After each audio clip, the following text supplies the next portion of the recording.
भागती रहती थी और अगर उसे कोई मिलता था तो वह उसे खा लेती थी।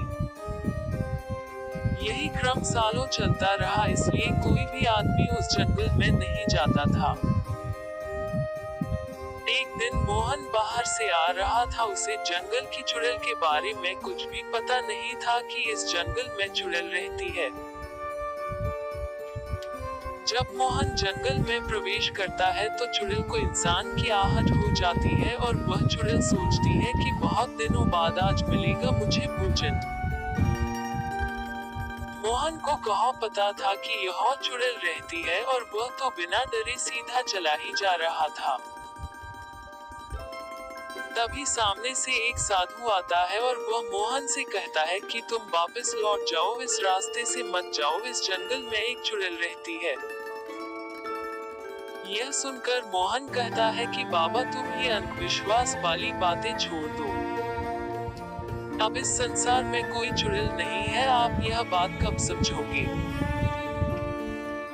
इतना कहकर मोहन आगे निकल जाता है। जब वह घने जंगल में पहुंचता है तो उसे उस पेड़ के नीचे औरत के रूप में चुड़ैल मिलती है और वह सोचता है कि इस संसार में अंधविश्वास वालों की कमी नहीं है। देखो वह बाबा इस औरत को चुड़ैल कह रहा था। तभी वह चुड़ैल कहती है कि मैं जंगल का रास्ता भटक गई हूँ, इसलिए मैं यहाँ आ गई हूँ, आप मुझे इस जंगल से बाहर निकाल दीजिए, फिर मैं अपने घर चली जाऊंगी। मोहन कहता है कि ठीक है, तुम मेरे पीछे पीछे आओ, मैं तुम्हें गांव में छोड़ दूंगा। और वह चुड़ैल उसके पीछे पीछे चलने लगती है और वह चुड़ैल का रूप ले लेती है